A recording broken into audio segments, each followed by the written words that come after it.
안녕하십니까. 방금 소개받은 허선입니다. 반갑습니다. 너무 오래 기다리다 보니까 이게 목이 잠겼네요. 이장한 교수님이 말씀하신 마지막 토론회가 됐으면 좋겠다라는 것에 대해서 굉장히 격하게 공감합니다. 그동안에 정말로 수많은 공청회가 있었는데 이번이 마지막 공청회가 되려면 뭔가 국민들을 다 설득해낼 수 있는 무엇인가의 공감대가 나와줘야 된다라는 이런 생각을 하고 있었고 발제문을 적었는데 바로 김현명 교수님이 그 발제를 아주 좋은 발제를 해주셨는데 그 내용 사회적 공감대 형성이 굉장히 중요하다는 말에 저는 격하게 공감을 합니다. 많은 것들이 개선돼야 될 필요성들을 느끼지만 우리 사회복지 분야에서는 이것도 해야 되고 저것도 해야 되고 얘기를 하는데 그거에 대해서 사회복지 밖에서 보면은 그렇게 크게 공감을 해주지 않더라고요. 그러면 그들의 언어로, 그들의 시각으로 그것을 설득해낼 수 있는 그 무엇인가가 필요하지 않나라는 이런 생각이 들었고 저는 그런 쪽의 말씀을 현장의 얘기보다는 드리고자 합니다. 이 토론을 위해서 제가 그룹홈, 아동 그룹홈, 그 다음에 장애인 시설, 그 다음에 노숙인 단체 이런 등등의 그 분들하고 대화를 많이 좀 나눠봤습니다. 나눠봤는데 그 분들이 하시는 여러 가지 말씀들은 다른 분들이 많이 말씀하셨고요. 지금까지 수많은 공청회 토론회 주장을 해왔지만 지금 아직까지 이게 잘 해결되지 않았던 이유는 제가 이제 자료집에 37페이지에 적어놓은 부분이 있는데요. 국가의 책임을 민간에다가 떠넘기고 있다. 두 번째는 사회복지를 굉장히 소모적이고 낭비적인 것으로 인식을 하고 그런 것 때문에 예산 배정을 후순위로 미루고 있고 세 번째는 사회복지 종사자들을 희생과 봉사를 강요하는 그 자원봉사자 취급을 하고 있다. 그것이 일반인과 공무원들의 시각이고 그 다음에 이런 낮은 처우가 유지하는 것이 가능하게 만든 것이 바로 사회복지 종사자들의 과잉 공급 환경 이런 것들이 여러 가지가 종합적으로 이런 문제가 나타나고 있다는 것이고 제가 이제 다른 분들하고 대화를 통해서 얘기를 확인하는 도중에 참 이런 정도인지 몰랐습니다만은 아동 청소년 그룹홈 자료도 나와 있습니다만은 올해 정부안이 작년도 임금안하고 금액이 똑같더라고요. 하나도 인상되지도 않고 호봉도 인정을 해주지 않고 그 다음에 물론 뭐 시간의 수당 이런 것들도 없고 그러니까 이런 것들이 어떻게 가능할지 이런 것들이 참으로 정말로 이해가 안 됐는데 이런 상황을 다들 잘 알고 있는지 하는 부분에 대해서 혹시나 모르는 분들을 위해서 여기 국회에 계신 분들은 혹시나 모를 수도 있을까 봐 적어놨습니다. 이런 부분이 어떻게 가능한지 그것도 이제 2교대로 하게 되고 휴가를 가게 되면 한 사람이 계속 독박 근무를 해야 되는 이런 상황이라는 것을 이제 말씀을 드리고 그다음에 노숙인 단체를 확인해 보니까 11개월 계약직이라는 것이 있더라고요. 왜 11개월이냐면 1개월을 더 시키면은 퇴직금을 줘야 되니까.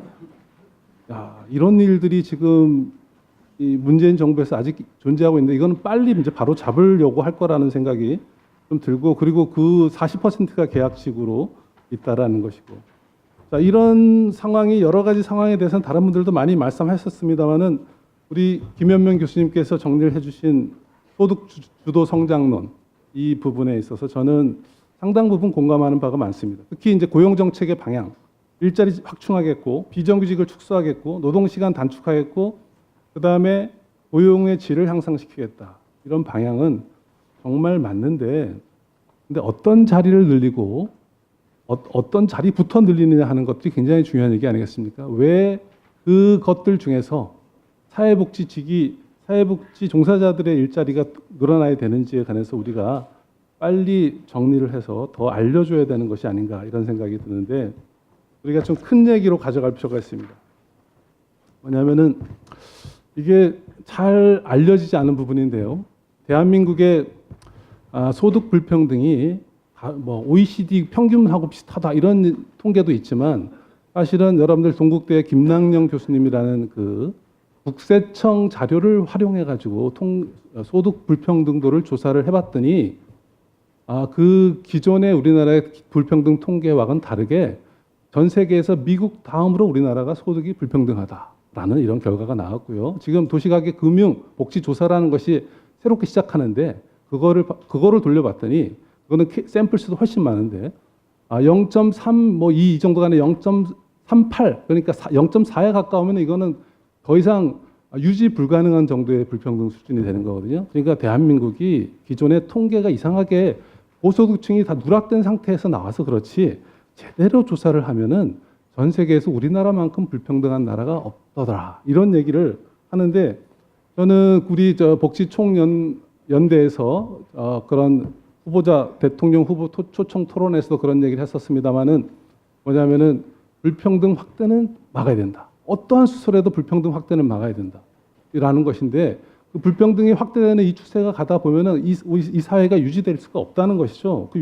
그런데 이 불평등 확대를 막으려면은 어떤 것들을 막아야 되느냐. 그게 이제 최저임금이라는 것이 그런 하나의 방법으로 나온 것이고 소득주도 성장이라는 것도 그런 하나의 방법으로 찾아낸 것이라고 볼 수가 있는데 여러분들 가지고 계신 자료 39페이지를 좀 봐주시면요. 여성과 관련된 겁니다. 우리나라가 지금 비정규직 비율이 높아지고 비정규직이 정규직보다 임금이 점점 낮아져 가고 있습니다. 이것도 비율이라도 똑같아야 되는데 임금 차이의 그 비율도 더 낮아지고 있는 그런 상황인데 굉장히 놀라운 사실은 전 세계에서 우리 남녀 간의 임금 격차가 대한민국이 제일 크다는 거죠. 그러니까 특히 그 여성들이 20대는 차이가 별로 없는데 40대, 50대가 되면은 남성들하고 임금 격차가 가장 크게 벌어집니다. 그 아래쪽에 있는 그림이 바로 그걸 나타내는 것인데 이것이 왜 이런 일이 벌어지냐면은 바로 결혼, 출산으로 인한 경력 단절.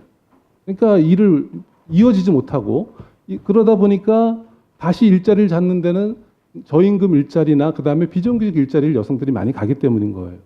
그런데 지금 사회복지 시설 종사자들의 상당수는 바로 40대, 50대 여성들입니다.